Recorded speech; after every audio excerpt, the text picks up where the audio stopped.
Om Sarvasmin Sarvabhutastvang Sarvah Sarvaswarupadhrik Sarvang Tattvas Tataschattvang Namah Sarvatmanestute. Lord, Thou abidest in all, Thou art all, Thou assumest all forms, Thou art the origin of all, Thou art the self of all. Salutations unto Thee.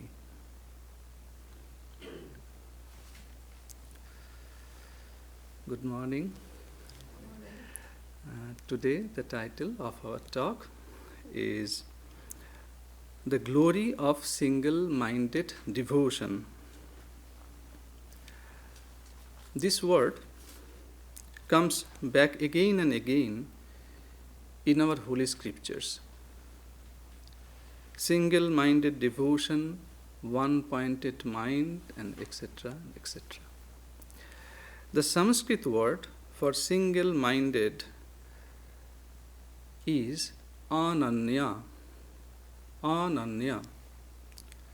Na anya. In the 18th chapter of the Gita, in the 8th chapter of the Bhagavad Gita, Krishna said to Arjuna, Arjuna, O son of Pritha, to that yogi of constant concentration and single-minded attention, who remembers me uninterruptedly and for long, I am easy of attainment. So, here is the goal.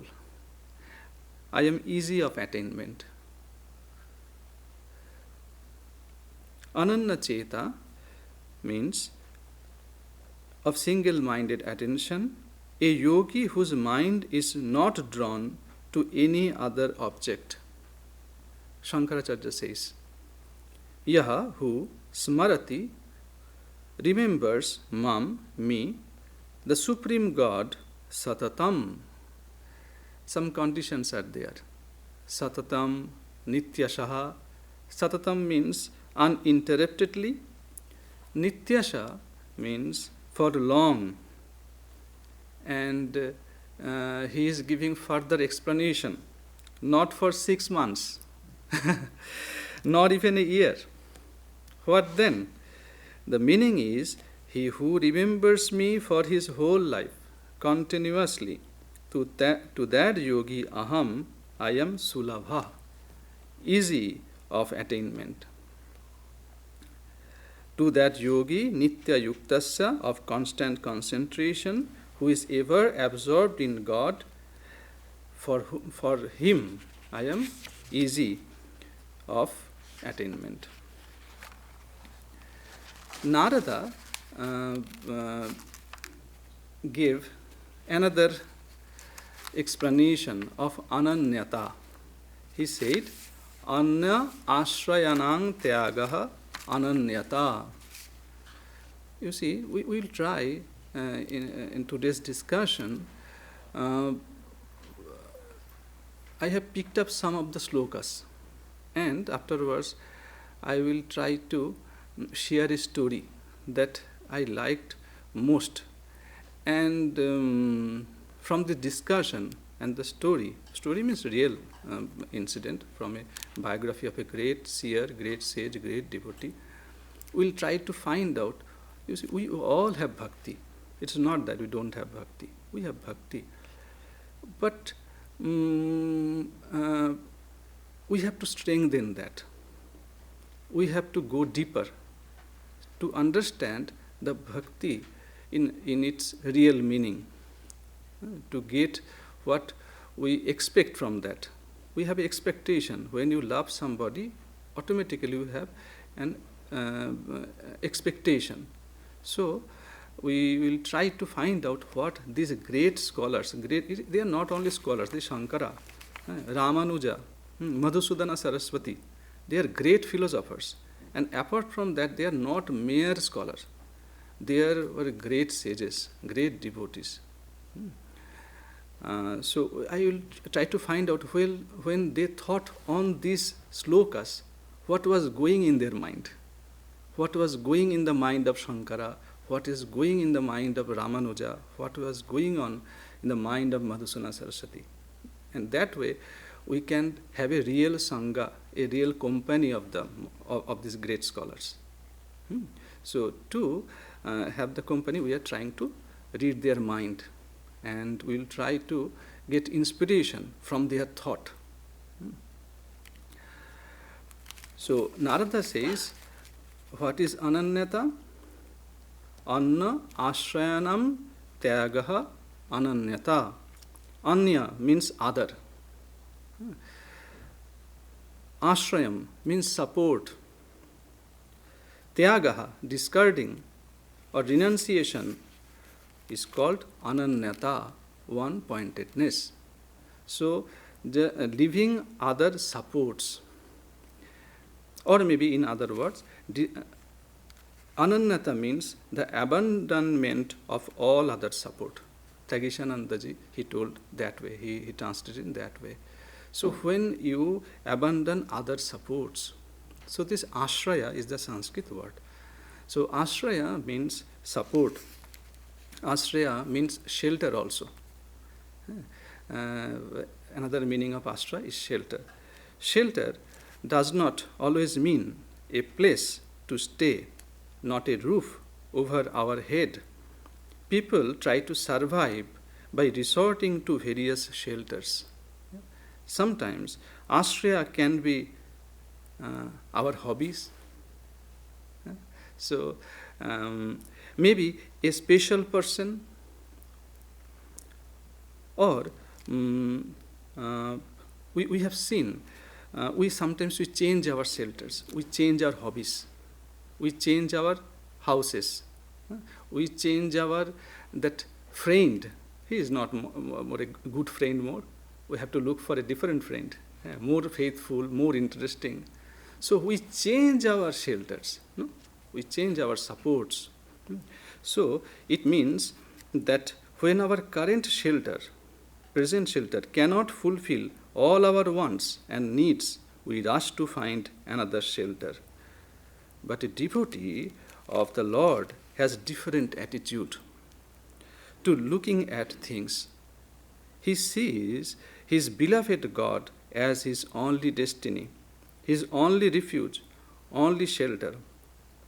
In another sloka, in Gita, Krishna said, I am the goal, supporter, the Lord, the witness, the abode, the refuge, and the friend. I am the seat of origin and dissolution, the base for preservation and the imperishable seat. Gatir bharta prabhu sakshi nivasa sharanang surit prabhavah pralayasthanam nidhanam bijam abbayam.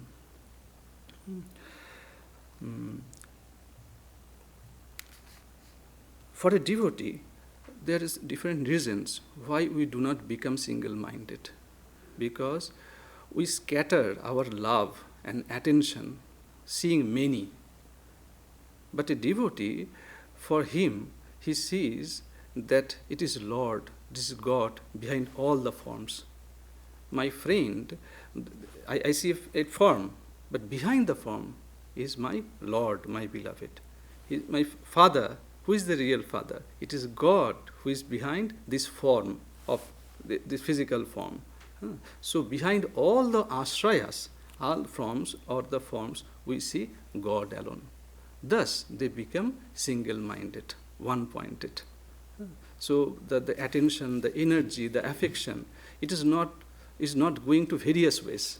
When you recognize God behind all our relations, physical, worldly relations, all our energy, all our affection goes to one direction.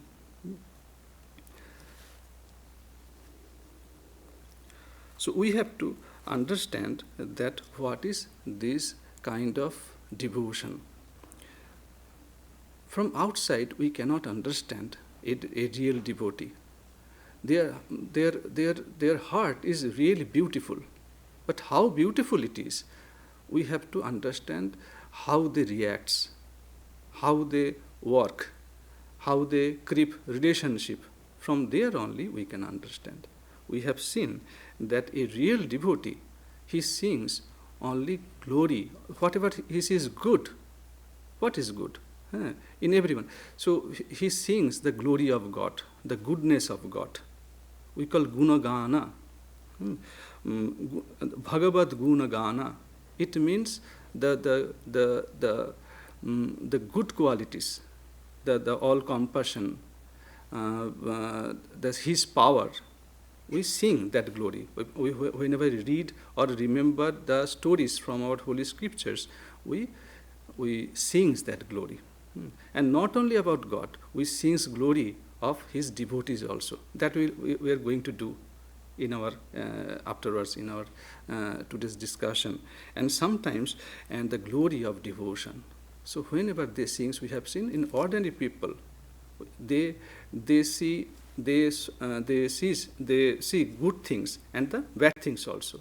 But the devotees, they are the focus in on only good qualities. This is one of the difference between a worldly person and a devotee. So gunagana, Bhagavad gunagana, the gunagana of devotee and gunagana of the Lord. Gita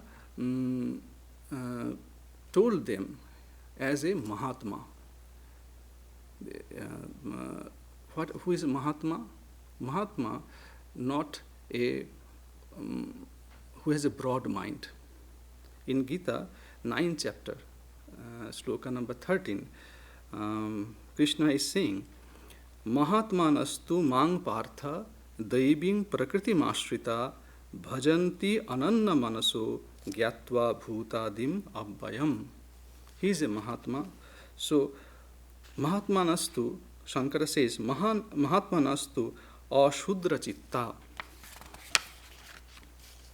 Those who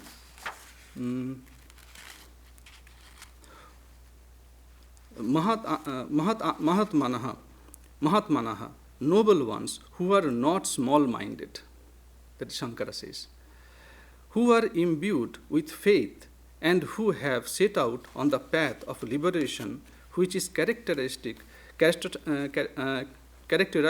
by devotion to God. And we just discussed about ashraya. So here, daivi gunam ashraya, daiving prakriti mashrita.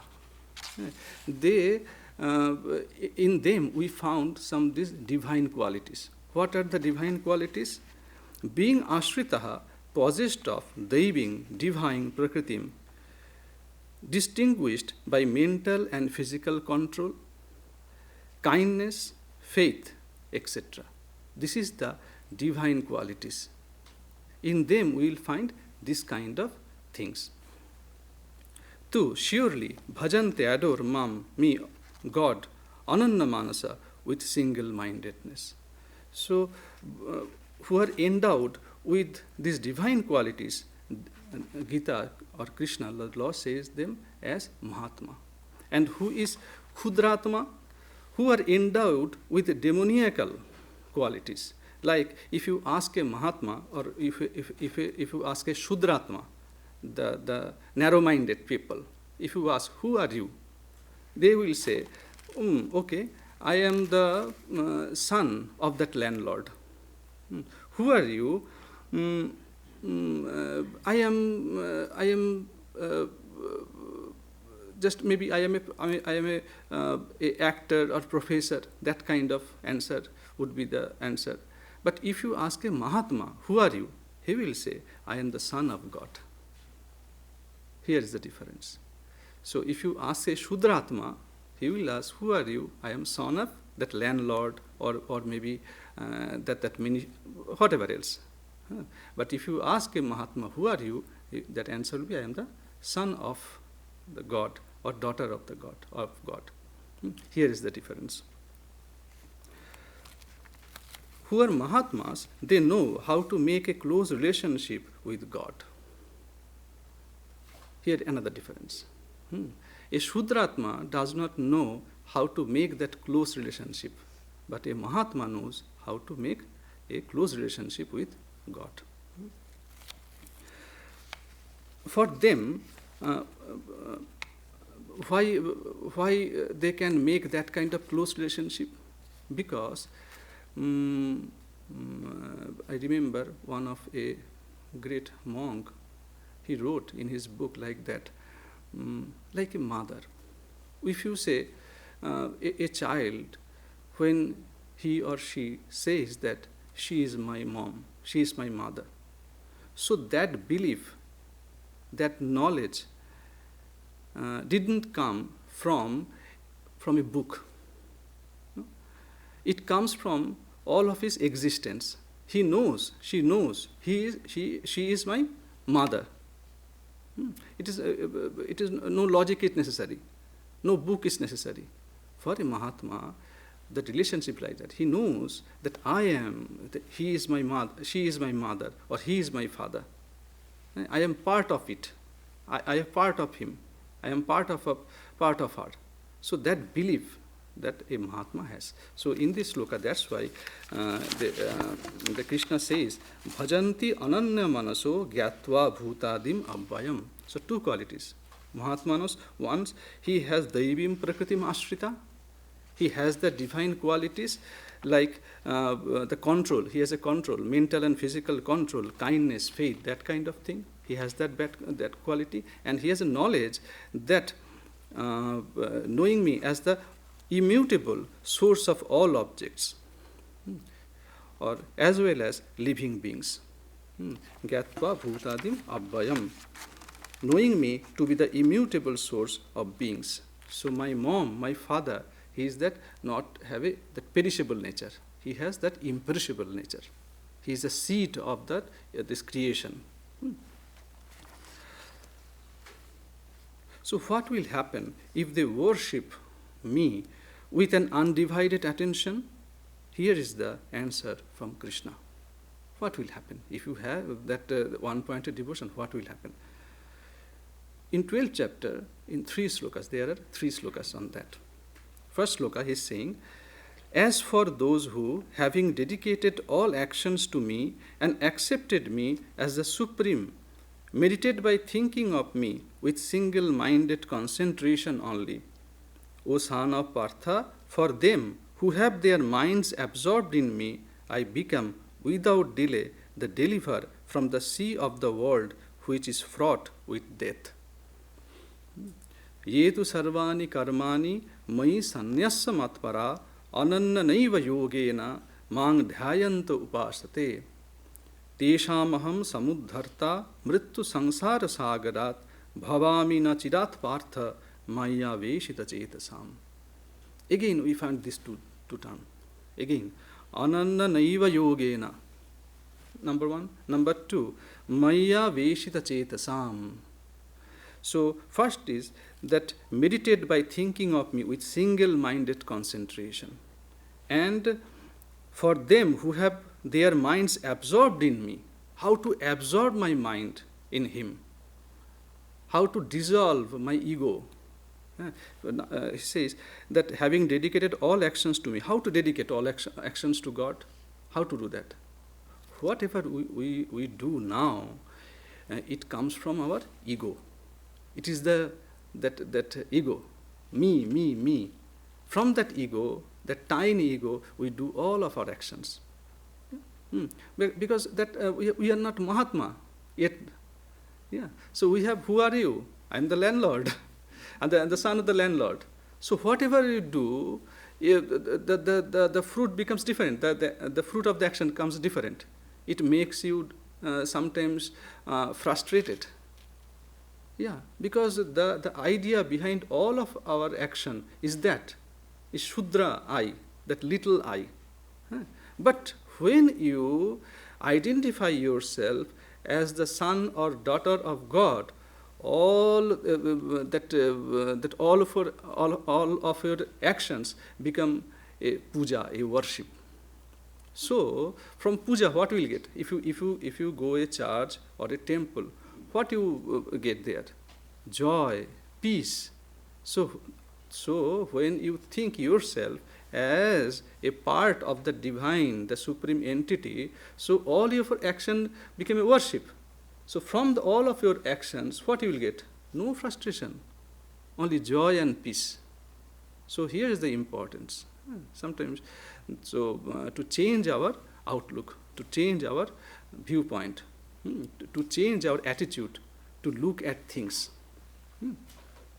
So in this sloka, we can take help of Madhusudana Saraswati. He is a great Vedantin. At the same time, he is a great Jnani, a man of wisdom, and great Bhakta, a great devotee. So in him we found that this mixture of Jnana and Bhakta and Bhakti. So he says, beautiful, the Sanskrit words are the lines are beautiful, but we'll try to read the translation from that again. So he's saying, Ye, those who, sannyasya, having dedicated sarmani, all karmani, actions, to me. Who is me? Vasudeva, who am the qualified Brahman, and being matparaha, matpara means extremely devoted to me, they are those to whom I, Lord Vasudeva, am the object of the purest love. So this is called commentary. So somewhere Sanskrit, somewhere English. But I hope you will get that. So, upasate. Upasate means meditate. Maintain an uninterrupted current of mental modification of the same kind. Meditation. He is giving a definition of meditation. He is saying, upasate means meditate, maintain an uninterrupted current of mental modification of the same kind. Or sit as close by means upa. So upasita, he is giving, upasita means that upa means close by, and sita means sitting. He dwells very close to me. So it is not by physically sitting, his mind. There is a continuous flow of same thought is going on. He is everywhere. Dhyanta, while thinking mam of me, of Lord Vasudeva, the repository of the essence of all beauties first. So how to meditate? You may love Buddha, you may love Christ, you may love Rama or Krishna or Rama, Krishna, Chaitanya, anything. But how to meditate? Now, giving hints. Madhusudana Saraswati here giving some hints. We can take help from him. So number one, so Dhyanta, while thinking mam of me, of Lord Vasudeva, the repository of the essence of all beauties. Sometimes you love flower, you love a beautiful scene, but where is the source of the beauty? God. Source of beauty. So when you are thinking about a flower, when you are looking at a flower, so who made that? So from where it came, that beauty? Yeah. Or whenever you were looking at beautiful scenario, a mountain, a river, a valley. So who created? Who drew it? Who is the artist? So thus, your mind is not going in different directions. It is going to the source. So that's why he is saying, first thing, when your meditation start, the repository of the essence of all beauties, the embodiment of absolute bliss. Yeah, going somewhere, talking to somebody, you feel peace and bliss. Where from this bliss come? I am talking to that person. No. What's the origin of the bliss? Yeah, in different shop you get some goods, na things. So who is the supplier? I have to know the supplier. Yeah. As having 2 arms or 4 arms, or as filling the flute that captivates the minds of all people with the 7 enthralling musical scales, or as one those lotus-like palms are adorned with a conch, a lotus, the mass Kaumaduki and a wheel, or as having the form of a man-lion, or of Raghava, or of others, or as having the cosmic form as already revealed. So he's giving option. You may devotee of Krishna. So you can think who is playing the flute with the 7 enthralling musical scales. You can think you may devotee of or maybe he was a devotee of Krishna. So he gave many options. You may not like flute. So you can think of the Krishna of Kurukshetra, holding a conch in his hand. Or maybe he's in a battlefield with the Kaumudika Gada, we call mace, one weapon. Or maybe holding the wheel after the, when Arjuna was not much interested in fighting. So he was not attacking Bhishma. So Arjuna, Krishna, he jumped from the chariot and took a wheel in his hand to attack Bhishma. And so different stories are there. So many options are there, and there are more options. So, but as we are talking about that ancient literature, so the present examples are not there. So don't mind. So we are almost thousands of years ago, 700 years ago we are talking about, and it was not this kind of world. So options are limited. So, or you may think about the man-lion in the traditional Hindu scripture, the Nrisimha, that one incarnation of God. You can think on him, or maybe you can think on Raghava. It is Rama. So many options are there, or of others. So I cannot mention all the names. So Madhusudana wrote, or of others, or as having the cosmic form as already revealed in Vishwarupa. It is from 12th chapter. So the Vishwarupa Darshana, that in 11th chapter. So you can think upon the cosmic form of God. Ananyena eva yogena, with single-minded concentration alone only, through that samadhi in which there is no basis other than myself. What is the samadhi? Where there is no basis other than myself, only me, one thought. This is going on. The Lord, and which is otherwise called a yoga of absolute devotion. Tesham. Who can think like that? Who have achieved, developed that kind of devotion, that powerful devotion, what will happen to them? Tesham, for them, mai aveshita chetasam, beautiful word, mai aveshita chetasam, who have their minds absorbed, aveshita, possessed like that, in me, by whom their minds through concentration have been immersed in me, who have been described before. Aham, I, the constantly adored Lord. You see, the constantly adored Lord. Granting them the support of knowledge, become, without delay, quickly indeed, in that very life, Samudharta. He became Samudharta. What does Samudharta means? The agent of keeping them up with ease. Here is again the Uddharta and Samudharta. Uddharta means savior. It's all. Why that he added that word, we call prefix, some, with ease, easily. So the agent of keeping them up with ease, of holding them up in the pure Brahman, which is beyond all obstacles, mrittu samsara sagarat, above the sea of the world which is fraught with death, that world itself which is fraught with death, which is false nations and its effect, that is creation, which is difficult to cross over like a sea. I hold them above that. The address as O son of Partha is for cheering up. So, O Partha, like that we call them, O my friend, to cheer up. Why? So sometimes we address like that, O my friend. So, O Partha, don't worry, just concentrate on me, or my divine qualities. So I will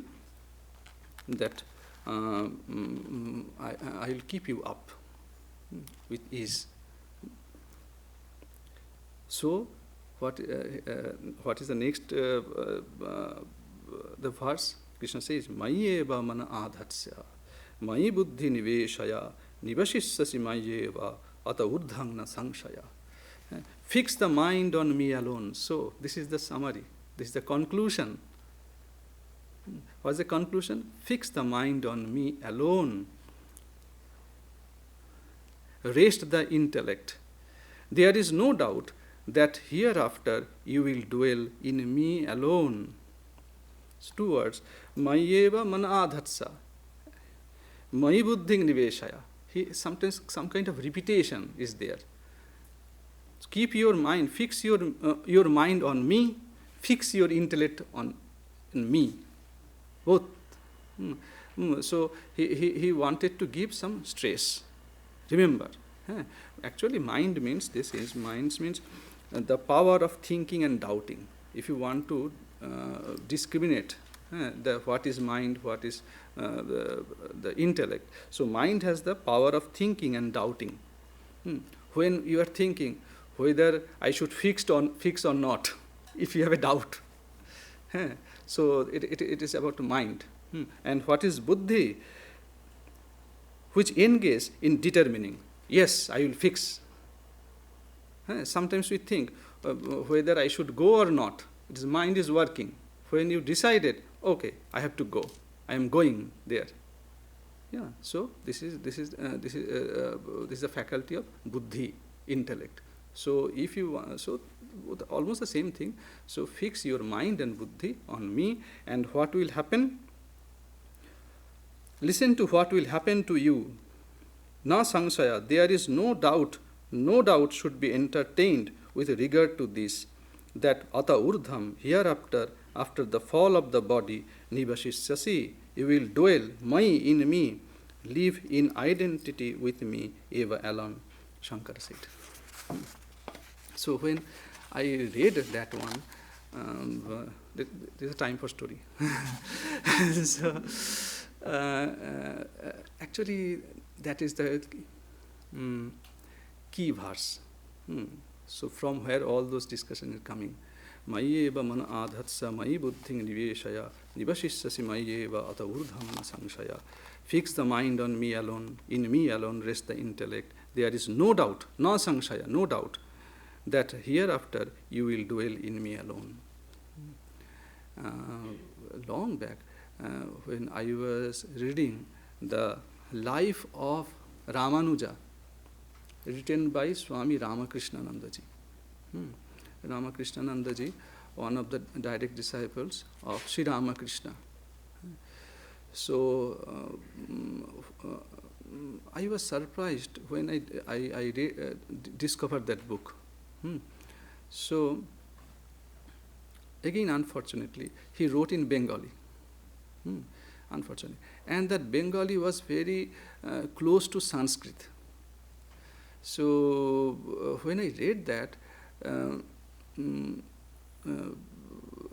I sometimes I think I already talked about that the cover was not impressive. That time I'm talking about almost 15 years back, more than like that. So now cover is very good. So the cover was very so it was not interesting, but it came into my mind as one of the direct disciples of Sri Ramakrishna wrote that it must be it must be something different. So I read that, and like a delicious food, I ate that book. So why I'm saying, if you find time, you can read that. If possible in Bengali, if not possible in English. But English, that I noticed, the translator, sometimes, after all, he is not Ramakrishnananda ji. And as it was very close to Sanskrit, it was very difficult to translate even, not easy. But if possible, you can read it, and maybe we can have a class on that. So I can help you. So anyhow, I can follow that book. So here, and it is, I am not going to talk about Ramanuja today. I am going to talk about Yamunacharya. Yamunacharya, also known as Alavandar, was a Vishishtadvaita philosopher based on Srirangam, Tamil Nadu, India. He is best known for being preceptor of Ramanuja, one of the leaders of the Sri Vaishnava tradition. So it is the Wikipedia. So within 4 lines they summarized. So that's why I took help. And he born in the, it is not from Wikipedia, this part, only 3 lines from Wikipedia. So born in the 10th century AD approximately, and there are different versions about the exact date. So in Vedanarayanpur, Yamunacharya had an impressive lineage. The great Vishishtadvaita scholar Nathamuni was his grandfather, and Ishwara Bhatt or Ishwara Muni, there again there is difference in opinion. So Ishwara Bhatt or Ishwara Muni was his father. He had the gift of being an Eka Santha Grahi. Which means one who could learn by listening just once. As a child prodigy, he had mastered all the Shastras, the holy scriptures, under the guidance of Bhashyacharya or Mahabhashya Bhattar. So, according to Vaishnava tradition, as a teenager, he challenged the royal priest or the court scholar of a Pandya king. A king, Pandya, the name of the lineage of that is Pandya. So Pandya king. So to debate. So when that's a big story actually. I wanted to just describe only later part of that. So he was a egoistic, that court scholar, and he had made a rule that all the scholars of that kingdom have to give me some tax. So, and the Pandya king, the king, was a great supporter of that scholar, and so he supported. So what happened when on messenger came from the king's court to Bhashyacharya, you have to give his teacher, Yamunacharya's teacher. So now it's the time to give us the tax, the money. But he's a poor person. So Ramanuja went there. Yamunacharya went there. Okay, I want to face that scholar. I want to have a debate. So he was just a teenage boy by then. He's 16 or 12 years old. So that scholar, that court scholar, the royal priest, when he saw the age of the youth, sarcastically asked, "Ala Vandara?" So meaning, has he come to conquer me, this little boy? Seeing his slight build and tender age, that scholar gesturingly he said to the queen, "Ala Vandara, is this the boy who has come to conquer me?" She replied, the queen replied, "Ala Vandara, yes, he is. This is he who has come to conquer you."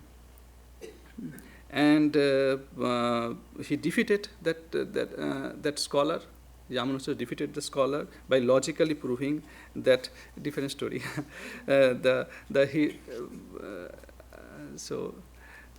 Okay, let me tell. So the topic was very simple. Like he want to say that scholar's mother was barren. This is the first point. The king was not righteous, and the queen unchaste.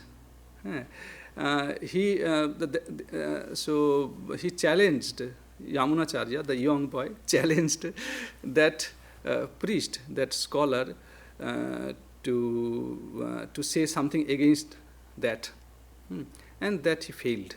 He quoted from the scripture that what he said, that his mother was barren, though, and the king was not righteous, and the queen unchaste.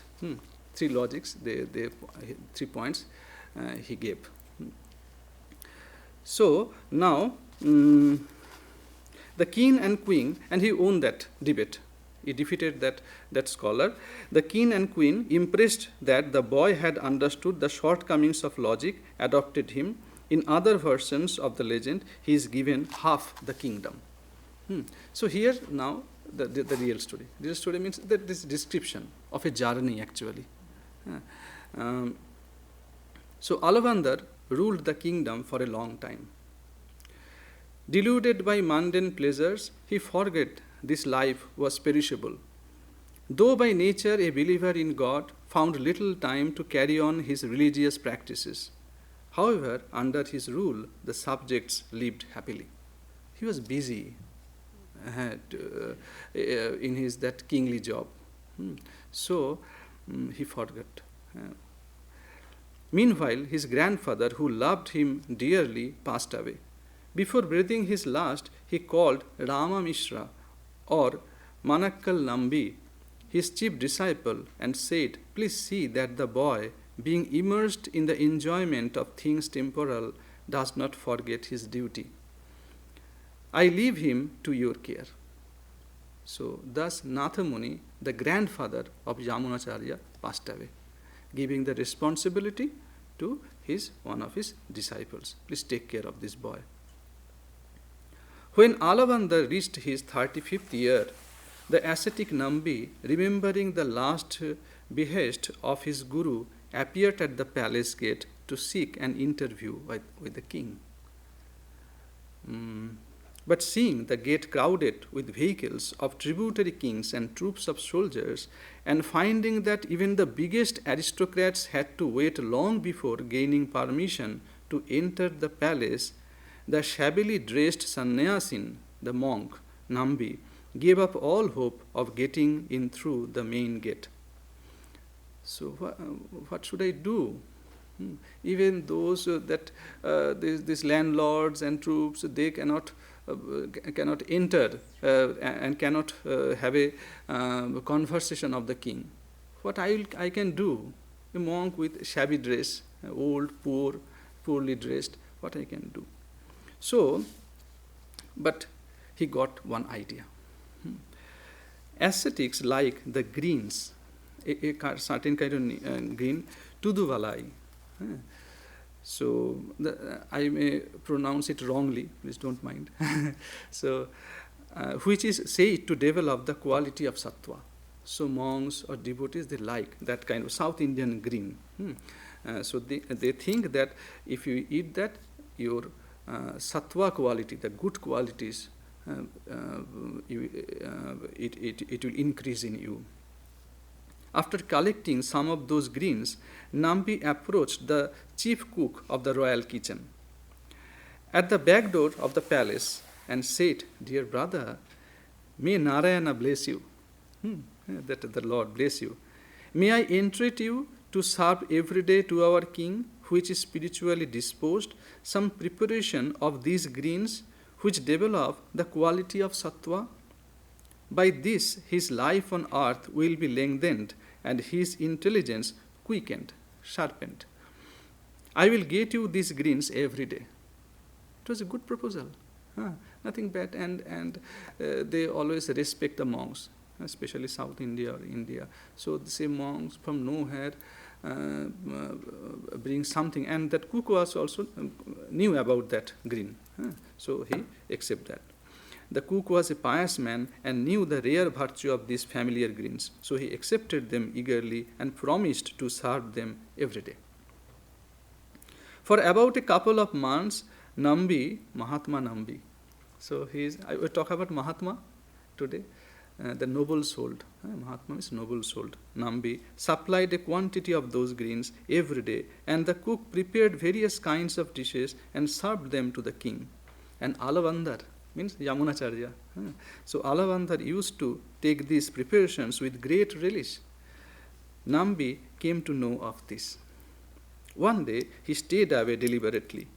On that day the king missed the dish and asked the cook, "Did you not cook the greens today? What happened?" The cook replied, "The sadhu, the monk who used to get these greens, did not bring them today." Who is that sadhu? Who is that monk? At what price do you purchase this from him? The king inquired. The cook answered, "Your Majesty, I do not know the name and the whereabouts of that monk. He does not accept any payment. Out of love and regard for you, he procures the greens from somewhere and of his own accord. These greens develop sattvic intellect and make for longevity, but I do not know why he did not come today." So the king grew thoughtful and then told the cook, "If he happens to come tomorrow, bring him to me with due courtesy and honor." "Yes, Your Majesty," said the cook. The following day, when the Nambi, that monk, the great monk, came with the greens, the cook told him most respectfully, "Revered sir, His Majesty the King wants to see you." Without any hesitation, Nambi asked him to show the way. You knew that. The cook took him to the king, who, seated in a lonely apartment, was then absorbed in musing over this very noble man. Now suddenly seeing Nambi presented before him by the cook, he was delighted and said, "Sir, I salute your holy feet. I am your servant." He was a pious man, pious king. Just he forgot something, nothing else.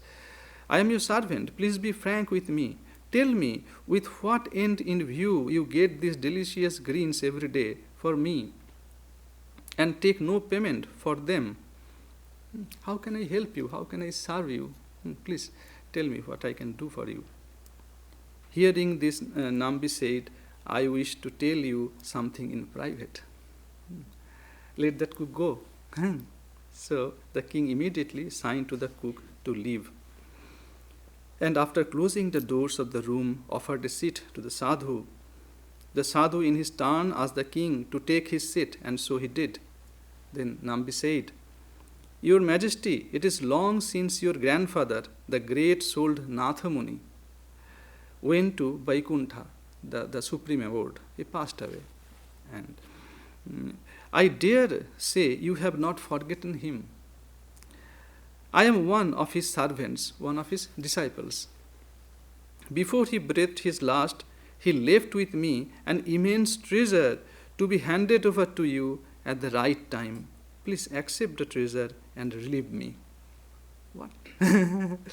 So the king was preparing at that moment to an expedition against a rebel king and needed money very badly. So, but he could well believe that his grandfather had left a treasure for him, for nothing was impossible for that great man. He was a great yogi. So it is quite possible. So therefore he told Nambi, "Sir, you are really a sadhu of great renunciation. For without keeping the treasure yourself, you have been looking for the time to hand it over to me. You are a great soul. So now kindly tell me where the treasure is." Nambi answered, "If you follow me, I shall take you there, where the treasure lies hidden." Then, in a mysterious hint, he told something, where the treasure is now. He told, "It is installed within 7 walls between 2 rivers. A great serpent has been guarding it, and at the end of every 12th year, a demon from the South Sea goes over there to inspect it. It has been kept shrouded by the power of a mantra." Please try to remember, if possible. It has been kept shrouded by the power of a mantra. Through this mantra, aided by the power of a leaf, the treasure will be made visible and accessible to you. Eagerly, the king said, "I am ready, and I am ready to go with all my army." Because you told it is a guarded with 7 walls, a castle kind of thing, and many. But Nambi told, it is not advisable that many people should assemble there. It's a secret. Your Majesty should follow me alone. For this too, Alavandar was prepared. I shall do whatever you bid me to do. Let us then proceed without delay. So accordingly, they started. The king followed Nambi after making all necessary arrangement to just so that the affairs of the kingdom might continue in a well-ordered way during his absence. And they proceeded northwards. So Srirangam is the south of Madura. So I'm wrong. Because the dynasty was south to the Madura. So I'm wrong. So they proceeded towards north, towards Madura. At noon, when he was resting somewhere, Nambi began to chant the Bhagavad Gita. So in those days, how to pass the time? So Nambi, being a monk, what to do? As the king was taking rest, he thought, I can read from the chant from the Bhagavad Gita, the scripture. Let me start. For long the king had been totally oblivious of the spiritual world. The sweet sounds revived his memory. He remembered his childhood days.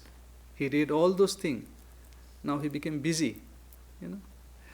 The world seemed illusory. His home was on the other shore of the ocean of this relative world. After Nambi had finished the chanting, the king, with folded hands, entreated, Revered sir, if you see no objection, kindly make this servant of yours a rightful drinker of the nectar of the blessed Gita. As I listen to you, I feel like giving up all power and wealth and moving about with you in this world like a wayfarer. Indeed, I am wayfarer here. My home is elsewhere.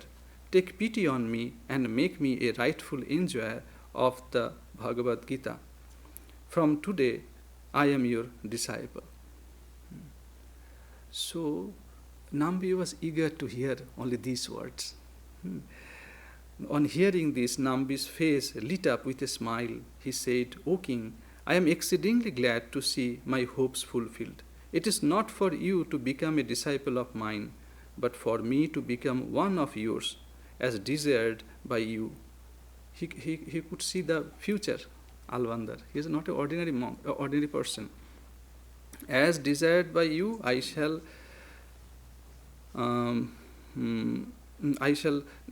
explain the meaning of the Gita according to my ability. If there is no pressure of work, why not stay here and study the Gita for a few days? The king replied, whatever the pressure of work, the study of Gita is the first and the greatest duty. This I have realized while in your company. So accordingly, he started chanting from the Gita. And when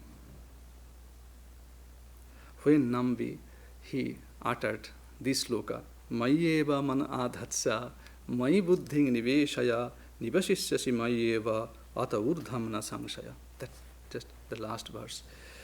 Be absorbed in me, Lord your mind in me, thus you shall dwell in me. Do not doubt it here or hereafter, he exclaimed. Then Alavandar exclaimed, Alas, alas, all these days I have lived a beastly life, with my mind fixed on lust and lucre, yet I was proud of my intellect, fie upon my intelligence. Ah, when will that blessed day come, when I shall lift my heart away from the mire and fix it solely on God? O my Guru, when will that blessed day dawn for me? And he became very disconsolable. Nambi consoled him with the words, O king, your pure mind rests over on the blessed lotus feet of Narayana. Only like the clouds covering the sun, desire for worldly objects for the time being hide from sight the blessed image of God, as effulgent as a million suns, the imperishable life of all beings. Thus, Alabandar was pacified a little. His heart was illumined with the light of pure intelligence. He mused, when could he, who is carried hither and thither by desire, a slave of anger and lust, ever be a lord? He was wearing the kingly that garments. So he thought it is not a garment of a slave. It is no garment. So being a slave, how can I wear those things? So a slave of desire and all those things. So this is a kingly garment. So I should wear the clothes that fits with a slave. So they leave all those things. So Nambi's heart was filled with joy to see the blazing fire of renunciation in the heart of Alabandar. But he said in a grave voice, O king, can a large-hearted great man like you be ever a slave of the senses? You are the eternal servant of Rishikesha, the king, the conqueror of the senses. Your grandfather was among the foremost of the servants of God. You are born in that noble lineage. Today I am seeing in you the manifestation of Mahatma Nath Muni. Blessed indeed am I. After finishing the reading, Nambi said, O king, let us move on towards our destination tomorrow. Distressed at this, Alabandar said, please do not address me as your majesty. I am now a servant and a disciple of yours. Nambi, he answered, sir, let me first fulfill my promise. I told you I will that hand over the treasure that your grandfather left for you. Until I hand over to you the treasure of your grandfather, I cannot consider myself free from the debt. The next day, they resumed their journey.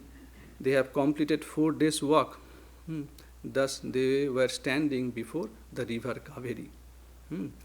They performed their ablutions in the holy waters of the river and felt refreshed and blessed. Next day, they crossed the Kaveri and set their foot on the holy island formed by the Kaveri in the south and the Kolerun in the north. Here stands the magnificent seven-walled temple of Sri Ranganatha. Nambi walked ahead, followed by Alabandar with folded hands. They proceeded towards the blessed temple of Narayana. So there are 6 gates.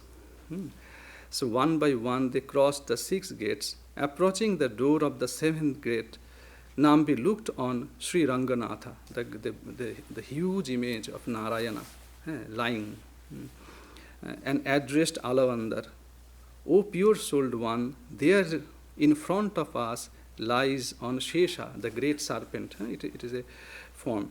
The treasure of your grandfather, he whose feet are being served by Lakshmi, on whose navel lotus is seated Brahma, the cause of the universe, in whom lies coiled up the entire cosmos, who is the very quintessence of supreme beatitude and peace.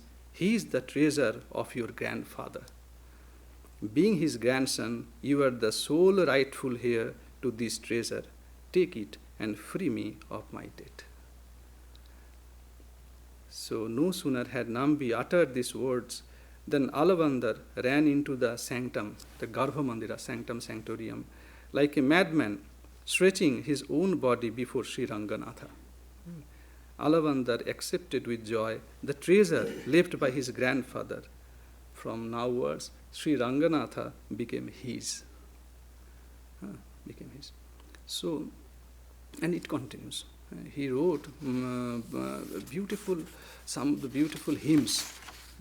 So, with one of that, we will conclude this discussion. In future, we can go further. So, Namo Namo Bang Manasati Bhumaye, Namo Namo Bang Manasaika Bhumaye, Namo Namo Ananta Mahavibhutaye, Namo Namo Ananta Dayaika Sindhave. Salutation again and again to you, who are beyond speech and mind. Salutation again and again to you, the only ground of speech and mind. Salutation again and again to you, of infinite great divine powers. Repeated salutation to you, the ocean of boundless mercy.